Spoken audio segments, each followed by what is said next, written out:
What's up, family? Gerald the Bossman here. You're tuned into the Bossman Show on AM 1010, AM 1430, 1055 The King. Check The King out at 105theking.com and the Bossman Show at bossmanshow.com. Hit me up on Instagram, The Bossman Show, Twitter at Bossman Show, and Facebook, Bossman Show. It's the Bossman on your radio. Listen to the Bossman Show with your host, JR, Saturdays at 9 a.m. right here on AM 1010, The King. What's up, good people? BetOnline is your number one source for all your betting needs. The latest odds, lines, and matchup reports for baseball, boxing, golf, and more. BetOnline continues to be the fastest and easiest way to place your wagers, including live betting and your favorite casino and card games available to play right from your phone. Head to the website or use your mobile device to sign up today and get in on the action. Remember to use your promo code BELIEVE, BLEAV, for your 50% welcome bonus on your first deposit. BetOnline, where the game starts. BS3 Network, changing the way you watch TV. Yes, BS3 Network, changing the way you watch TV, covering content and hot topics from A to Z, sports, music, society and culture, movie reviews, you name it, we have it. Check it out on bs3network.com or check us out on Roku, BS3 TV on Roku, as well as check out your favorite podcast on all podcast platforms or Spreaker.com/BS3 Network. You are now tuned to BS3 Network.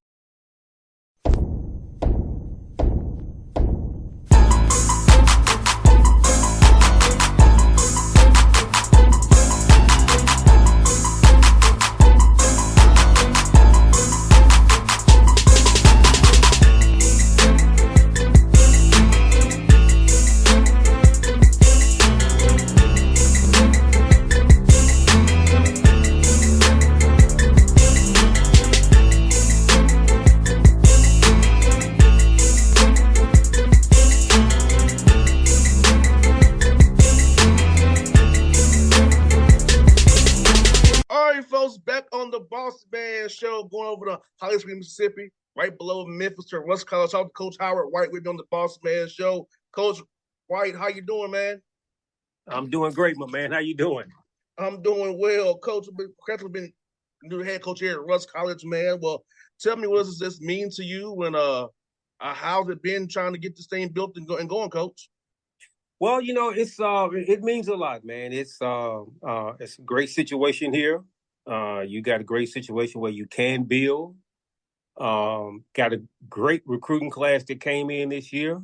So we're looking forward to a successful year, man. I mean, we don't want to build or whatever. We want to, jump right in this thing and be competitive and win right away. Yes, sir. You know what, Coach? Russ is such a historic in the college. I've known about Russ for years. It's a national brand, in my opinion, for HBCUs. Talk about that part of it being a national brand. People hearing about Russ College, they know about Russ College, and when you make a phone call, Russ College will ring a bell to a young man. Right, exactly right. That helped me a lot when it came down to recruiting. A lot of kids already knew, about the school, knew the history of the school and the programs that are here. And, there used to be a powerhouse program that women have won a national title in, Division III, and men won a national title in the USCA in 77, I think. So a lot of people knew about the school already. So that wasn't a hard sale. Yes, sir. And Coach, talk about the education at Russ College, the degree, because the way you located it, opportunities, internships, networking, and growing them outside of the court, because you and I both know once the ball starts bouncing, you gotta have something to fall back on as well, and getting that degree is very important. Right, you're right about that. And great alumni base here, man. It does a great job of helping kids get employment once they graduate here. And plus, you're located in a great area. I mean, 40 minutes from Memphis, and you're nowhere from Oxford and Ole Miss, and so people are very familiar with the school, and that gives kids some opportunities, man, because you're in an area where people know who you are, and it's a good degree, so you get an opportunity once you graduate. Yes, sir. And coach, talk about that. And I know you're a private school, and a lot of it's need based as well for young men. So how do you go about making sure young men are graduating without too much debt on them? And because it's very important now with student loans and stuff like that. So let's talk about that. How Yeah. y'all put those packages together for these young men so they can come there and leave debt free? Well, we package a lot of things together as far as our academic scholarship, outside scholarships, athletic scholarships. So we package things together, give them as less debt as possible. That's what I try to do when they leave here, if not no debt at all. So there's a lot of scholarship they could apply for. Scholarships are out there. Outside scholarship that they can apply for once they get here. Then we have some internal scholarships they can apply for. The thing is getting these youngsters to apply for them. Yeah. That's the key issue. Hey man, all you got to do is write a letter, show some interest that you're willing to put some effort out there to get that scholarship, and yeah, you can leave here debt free or very little debt. So we emphasize that a lot, and I know I do. It helps my budget, when I can get a kid in, he's got academic money, or he can get that once he get here. And plus now we're working on other types of scholarships too now, and presently that we can give to them so they can be a little less debt free when they leave here. And the tuition is not compared to other schools, like a Morehouse or whatever, that's $40,000 a year. We're only about 19, a little over 19. So, it's easy for you to get two scholarships and be debt free. Yeah, coach. That's why I chose Tennessee State. I want to stay home in Atlanta, where I'm from, but Morehouse and Clark, Georgia Tech wanted me to walk on. Georgia State didn't have football at the time, so Tennessee State has a radius, and I was 247 from TSU. Got the in-state rate. Right, Tuition was 25, 86 a semester. So I was big on that even as a young, back in the day, I'm almost 40 years old now. If back in the day, it was like, even I had in my mind, I don't want to leave school in debt. So that's on my mind then. So I was like, that's why I want to ask that question, because I think it's very important for young men to understand about that. You don't want to leave school in debt at all if you can afford it. Right. That's understandable. And coach, for you, man, when you go out and recruit wise, coach, you're in a great location to find players. Hop and skip drive away from Birmingham, Memphis, Oxford, Nashville, Atlanta, if you want to go farther over. What about this, John, something around Russ College and be able to find young men that fit your system and trying to recruit D1 players to Russ to play for you? I think, long as I've been in this business, man, you got to have great connections. You got to have people that can call on you or you call them about a certain type of kid that you're trying to recruit. And that's key for being in this business a long time. You don't necessarily have to go out so much. You know what I mean? Because you got guys that you've been knowing for over 15, 20 years that'll make a phone call and you say, Coach, I got this kid. And I know you as a coach. I know what you think academics first. So I got a great kid, man. He don't mind going to class. He wants his college degree and he wants to be well coached. I'm going to send you some film on him. Right? You contact him, you contact his parents, you contact people, his whole, find out what kind of kid he is. But normally, when a guy that knows you well, he know what kind of kid you want. Yes. So he's not going to send you a kid that don't want to go to class or he's smoking all day long and he's not going to send you that kind. If he calls you, I got a few guys that are like that. If he calls you, he knows that that's the kind of kid that you want. So it's all about your connections, man. It's all about the people that you've known in the past that know you, know what kind of people you are and what kind of kids you want to play for you. They know that, and plus, I coached junior college basketball in Florida for a lot of years, man, before I got into Division I level. So a lot of junior college guys I know, when they'll call me or I call them, hey, man, I need a wing, I need a center, I need a point guard. They're going to give me the best kid, best attitude, whatever the case may be on that team. And that win ball games for you. Oh, yeah, no doubt. And like I said, I feel like JUCO level, NAIA level, you learn how to coach for real, how to touch Right. every aspect of a program. Because some of them guys at D1, I think they're a little spoiled. They don't know how to. They don't know how to deal with certain things, and how to make some things go, make it work. I feel like you guys at Yeah. JUCO level, NAIA level, you all are granted because the money ain't there. Right. And Right. as you Right. have it at the D1 level, and then some of them do to me. Well, I think you work harder. Yes, You work harder at this level. They spoiled, coach. They spoiled, I man. I call y'all spoiled. Y'all don't understand the grind. I respect JUCO coaches, and I respect you. I know you're working. You making a mountain out of a molehill to a degree. Yeah, you better learn how to. We may use. You better learn how to use your resources, man. You know what I mean? You better learn how to, and you better understand that you don't have all the resources other bigger schools have. You better understand that, and then you put your plan together and you make it work. You got to be creative, innovative. You got to be all of those things, because you're working. And coach, man, as his coach as well. How was scheduling at the NAIA level, coach? Now, you froze up for a minute. Repeat that question again. Yeah. So, coach, how is scheduling? I know the D1 level, there's a lot of bye games. D2s can play each other in that same region. So how is it in the IA trying to schedule games that when you're not in the GAAC play? Well, the main thing, you want to schedule some games where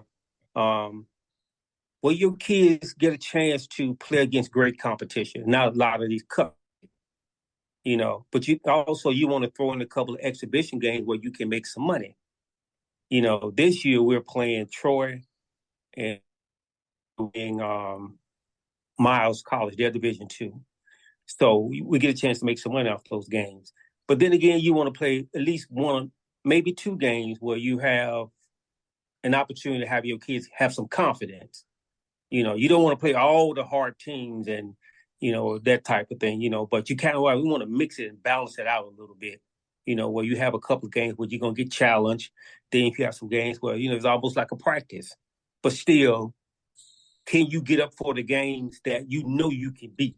The teams that you can beat? Can you get up for those games the way you get up for a game for a team that, is going to challenge you? So you get up for those games, and that's what I look at. Do you get up consistently because of the love of the game, not about who you're playing? You know what I mean? Mm-hmm. Yes, sir, coach. And coach, I know you have an interesting conference. I mean, a lot of different talented coaches in the GAC conference, the Gulf Coast conference. So talk about this as you watch the league. You kind of review some film on as you be playing about how talented the coaching is and how talented players are in GACAC. Yeah, it's a good league. I was in that league some years ago. This was in that league before they went Division II. So the league is a very good league. It's a good guard wing league. That guard play, and you got to come to play every night because no matter where you go, who you play, they coming with it. Because it's good coaching in this league, man. It really is. I mean, the guys at Tougaloo College does a great job. My man Todd at Philander Smith does a great job. Now, we do have a couple of new schools that are in the league, like the Virgin Islands, and Suno just came back. Wiley College is in our league now, and I think next year we added more schools. Oh, the Virgin Islands, I forgot about them. So, but there's good coaching in the league, so you got to be able to make adjustments during the game. You got to figure out how you're going to play to be successful in this league. You got to have good guard play, guys that can put that ball on the floor, guys that can shoot the three, those type of things. And then you got to make sure you got guys that want to defend because in this league, they come at you every night. So you got to be able to defend. You know what I mean? And especially on the road, because I'm going to tell you, it's tough playing on the road in this league, bro. It's tough. I'll be honest with you. It is. So, but we're prepared, man. We brought in a great recruiting class this year, guards. I got 20 jokers on the team right now, and I can't cut neither one of them. All of them are good. I have no drop-off. None. And wow. That's very rare, but you know what? I'll take that. I'll use some of that guarantee money to help out with travel. Yes. Yeah, but I'm gonna Yes. keep all 20. Especially that VI trip. That's like a trip. Hey, you can go to the Virgin Islands Yeah, in conference play. That's a heck of a road game trip for a conference play. that's a very good trip. That's a good recruiting tool. A lot of Yes. kids never been to the Virgin Islands before. I've been to the Virgin Islands a couple of times. It's a good trip. So it's a good recruiting tool. Every kid, that I'm talking to now and previously, I tell them that we're going to the Virgin Islands, man. They're not conference now. What? Yeah, that's a great recruiting tool. So that's another thing that's good about the conference. Everybody can't say that. And you don't need a passport to go. No, I was Don't there last year.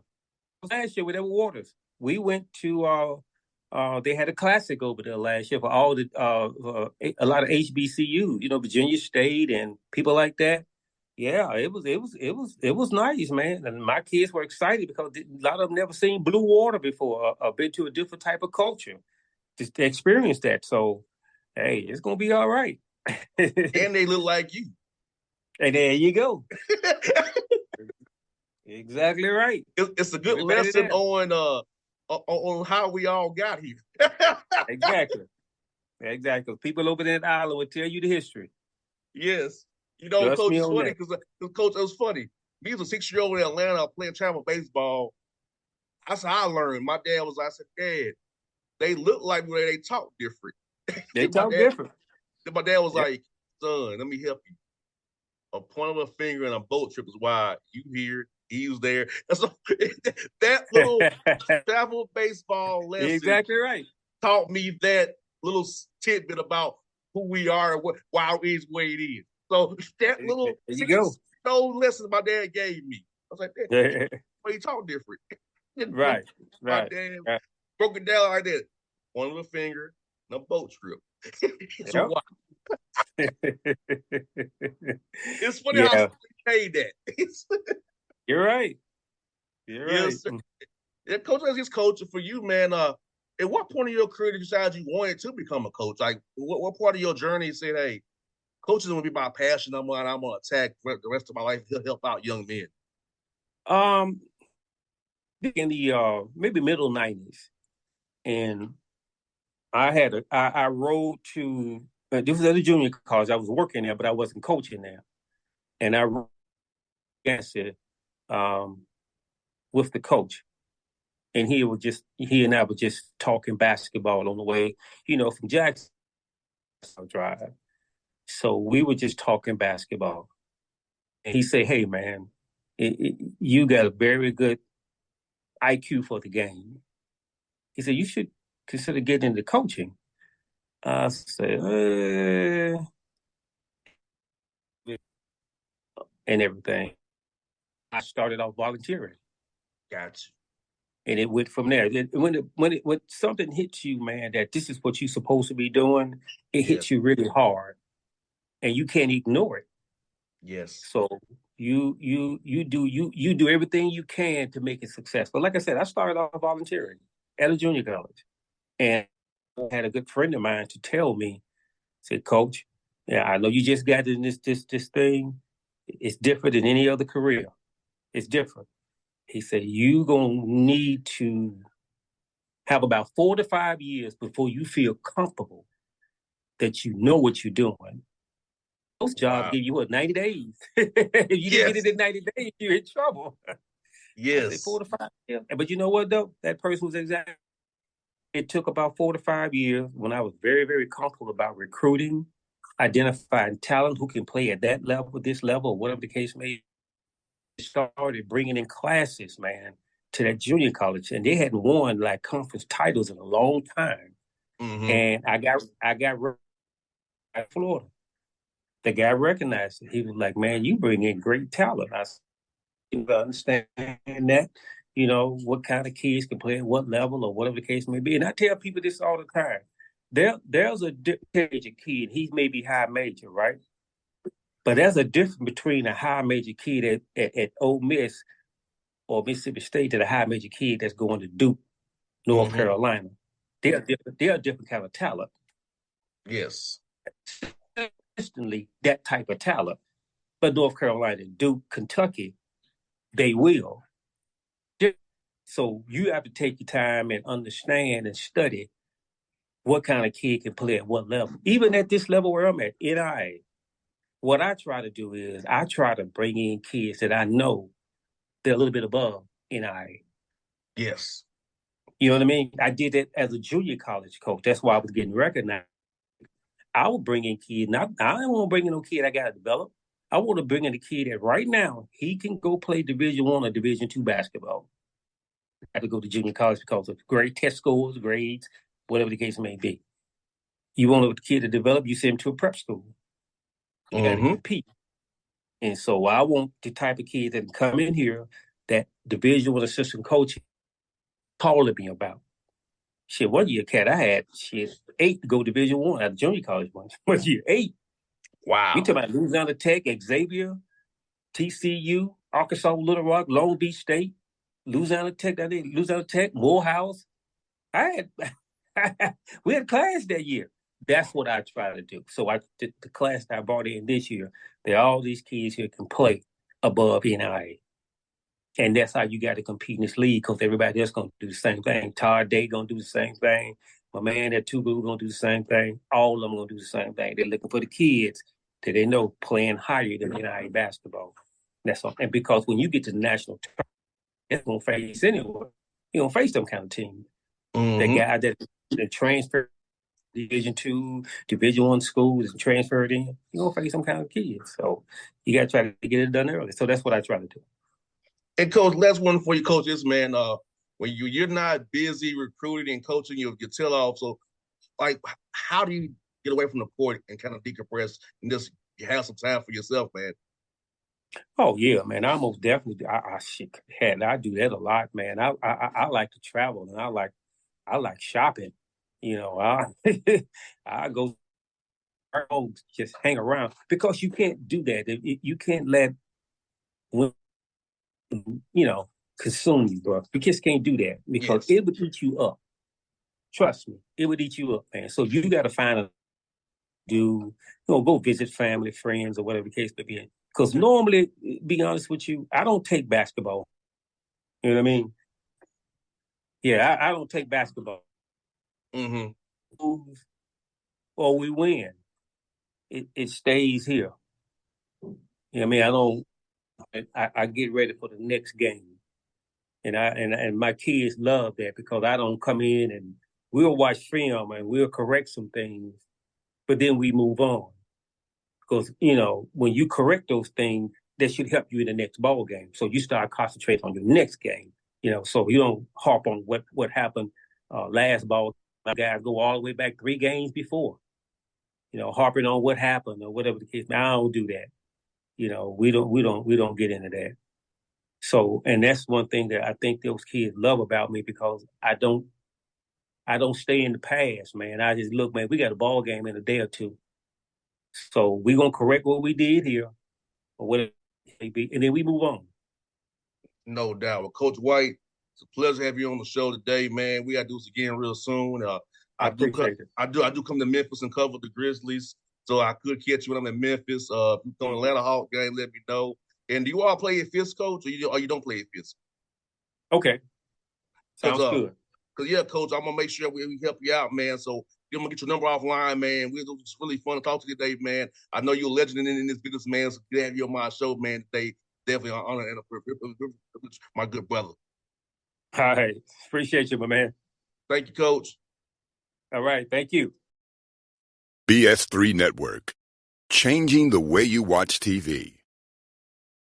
Yes, BS3 Network, changing the way you watch TV, covering content and hot topics from A to Z, sports, music, society and culture, movie reviews, you name it, we have it. Check it out on bs3network.com or check us out on Roku, BS3 TV on Roku, as well as check out your favorite podcast on all podcast platforms or Spreaker.com/BS3 Network. You are now tuned to BS3 Network. What's up, good people? Bet Online is your number one source for all your betting needs. the latest odds, lines, and matchup reports for baseball, boxing, golf, and more.